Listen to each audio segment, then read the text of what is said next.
I never expected a family dinner to feel like a trial by fire when I boarded the train from Chicago to New York City on a humid July afternoon.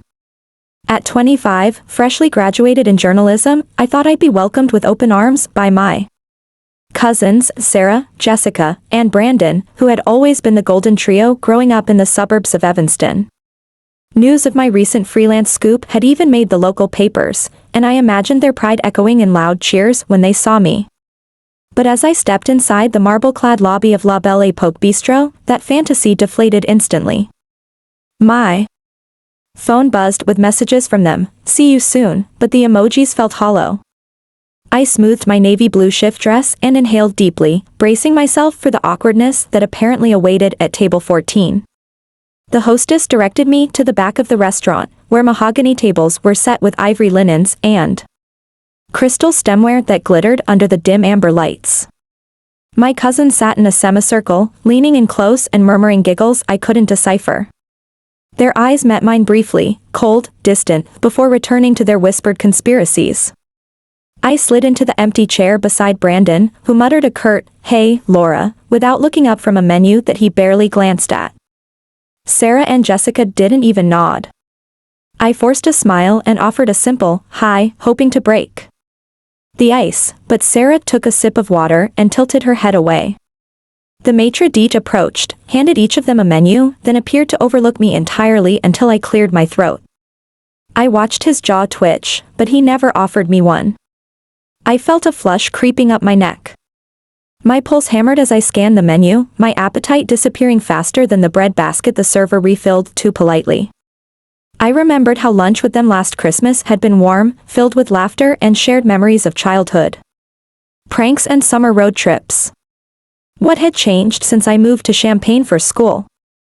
They'd remained in Evanston, comfortable in their corporate internships and weekend brunch circles. Meanwhile, I'd taken a risk chasing stories across the Midwest, freelancing from coffee shops and cheap Airbnbs, barely scraping by but burning with determination. That night, the gulf between our lives felt too wide to bridge. I looked over at Brandon, hoping for solidarity. Instead, his jaw tightened, and he rubbed his thumb over the business card stuck beneath the folded napkin, a card from a law firm offering summer positions to Ivy League students. My shot at belonging felt more distant than ever. I closed the menu and forced my hands to steady as the lights dimmed further and a hush fell over the room. A tall man in a crisp black vest and white shirt emerged from a back door, carrying a timber box etched with the faint outline of a chateau. The sommelier, whom I'd seen earlier discussing vintages with the restaurant manager, approached our table. His posture was professional yet warm, and he bowed slightly before unveiling the box. "Ms. Reynolds," he said, tone carrying a soft lilt of respect. My heart stuttered. He opened the box to reveal a bottle of 2012 Chateau Mirabelle, a rare, velvety Bordeaux I had once reviewed for a regional magazine.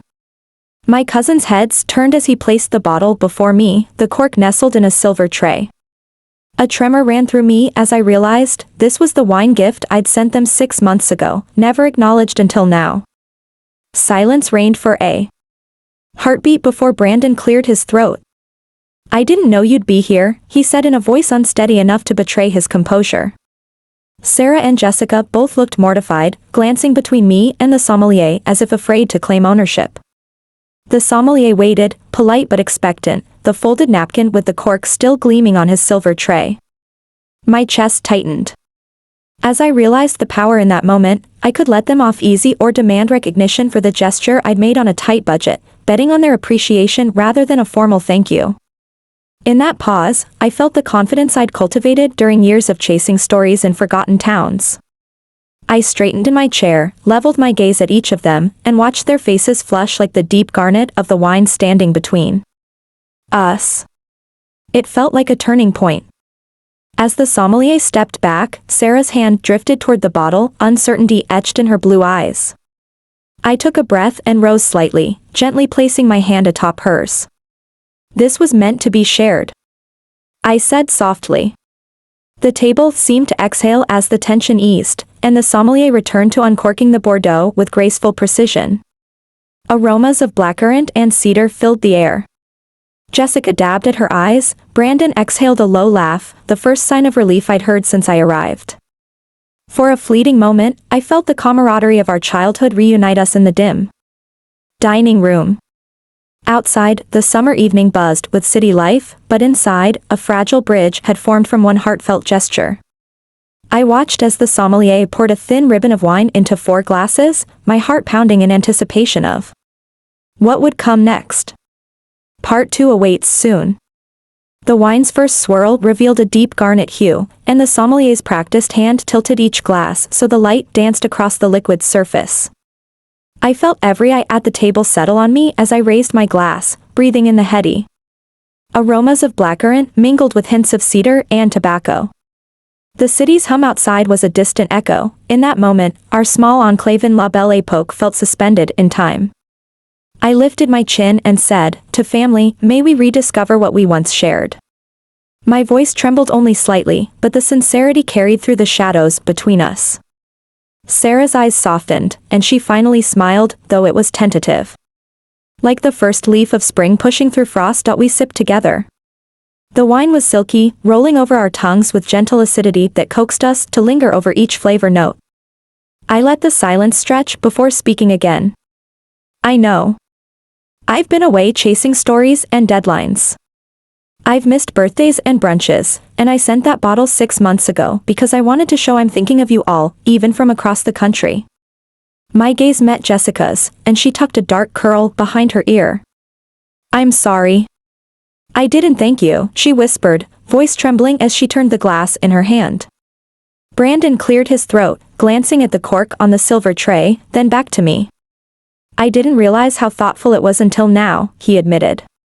The unspoken resentment that had thickened the air began to dissolve, and the table felt warmer. Sarah reached forward, her hand brushing mine as she guided her glass to me. "Laura, we're proud of you. We just didn't know how to bridge the gap. Everything's changed so fast since college." Her words were gentle but carried the weight of months spent nursing wounded pride and jealousy. I squeezed her hand. "I know. I felt it too, like I was climbing a mountain alone while you followed a different path." I paused, inhaling the aromas again. But moments like this remind me why I love what I do, the stories, the places. But most of all, the people I care about. My voice cracked on the last word, and tears blurred the candlelight.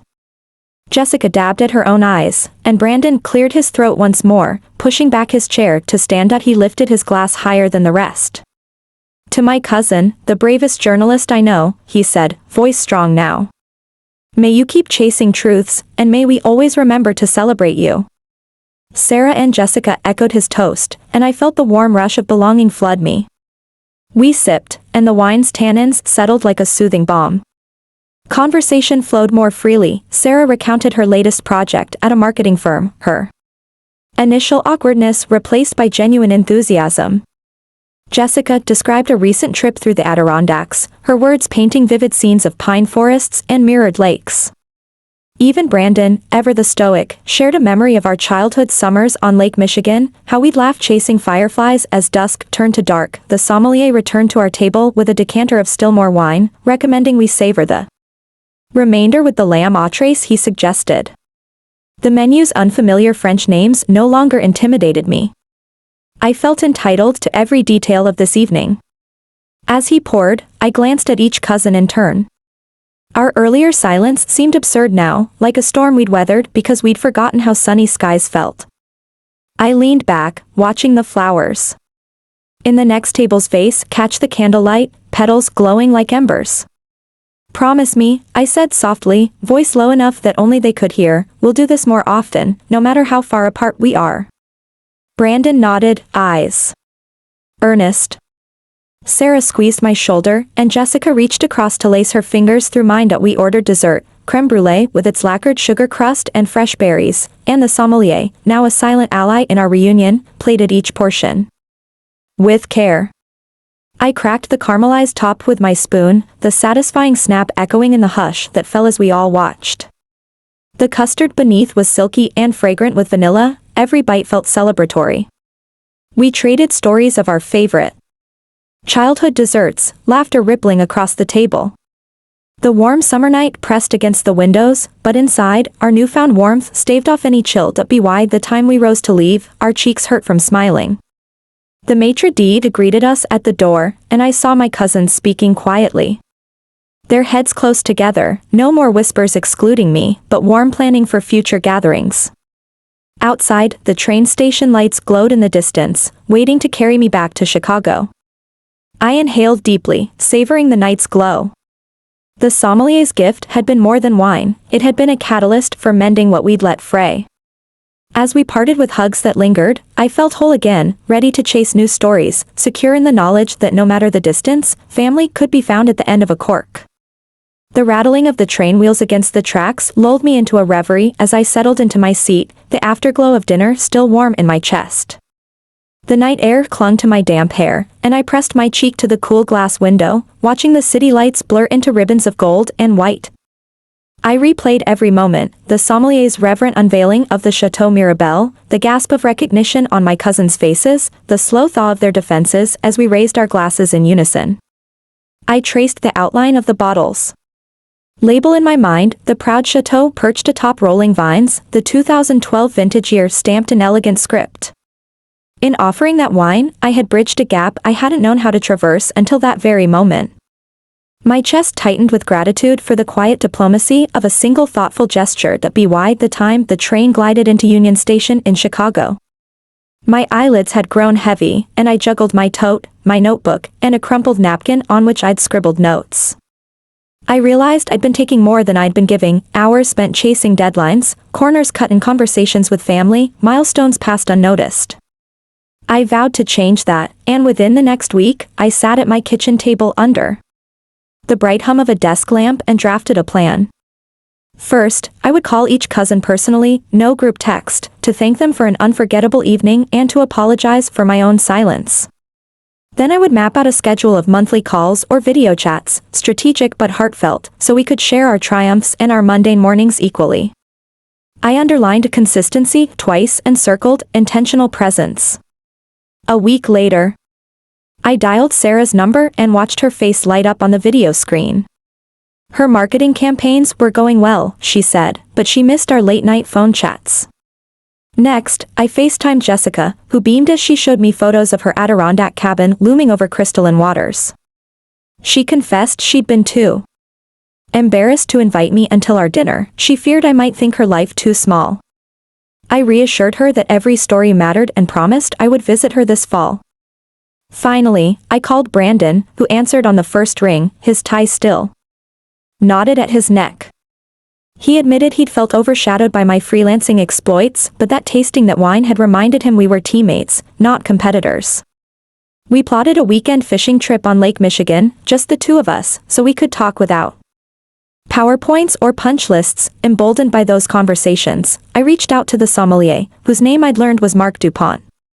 I emailed him a heartfelt thank you for his role in our reconciliation and asked if he might share his schedule so I could feature him in a series on unsung heroes of the hospitality world. To my delight, Mark replied immediately, agreeing to an interview at La Belle Époque. Over lunch, he spoke of his childhood in Bordeaux, of the communion he felt when pairing wine and food, and of his belief that every bottle carried a story waiting to be told. I recognized in him the same passion that drove me as a journalist. Before I left, he pressed into my hand a small gift, a tasting set of Burgundy glasses embossed with the restaurant's logo, saying he hoped I would remember our shared moment. Whenever I sipped from them, with those glasses clinking softly on my shelf at home, I embarked on my next freelancing assignment, a deep dive into Chicago's underground jazz scene. As I prowled dimly lit clubs, my notebook and recorder in hand, I found echoes of the tension and release I'd experienced with my cousins, the buildup of anticipation before a solo, the cathartic release as the final note faded. I wrote a feature that captured not only the history of the music, but the heartbeat of the city itself. When the piece was published, I received messages from Sarah, Jessica, and Brandon, not only congratulating me but quoting their favorite passages. Their pride shone through each line, and I felt our bond growing stronger, stitched together by shared stories rather than unspoken grievances. Months passed, and autumn painted the city in hues of amber and rust. I kept my promise to visit Jessica's cabin, where we spent a crisp weekend hiking and swapping tales by the fire. Sarah hosted me at her penthouse apartment downtown, where we held a cooking night with Mark, our sommelier friend, who guided us through wine pairings as we laughed over spilled ingredients. Brandon and I reeled in perch beneath a low, gray sky, the lake water cold enough to sting our fingers, and he told me about his plans to propose to his girlfriend. Each visit reaffirmed that family wasn't a guarantee, it was a garden we had to tend with care and intention. On Christmas Eve, I gathered my cousins at my apartment in Chicago and presented them with a gift, the original burgundy glasses Mark had given me, now etched with the dates of each family gathering we'd shared since that dinner. Inside the box, I slipped a photo from that first night, the four of us holding our glasses aloft under the glowing amber lights of La Belle Époque. I watched their faces soften, their eyes misting with nostalgia and affection. In that moment, I realized that my greatest story wasn't the one I'd publish in magazines or pitch to editors, it was the one unfolding around my own kitchen table, written in laughter, in tears, and in the clink of crystal against crystal.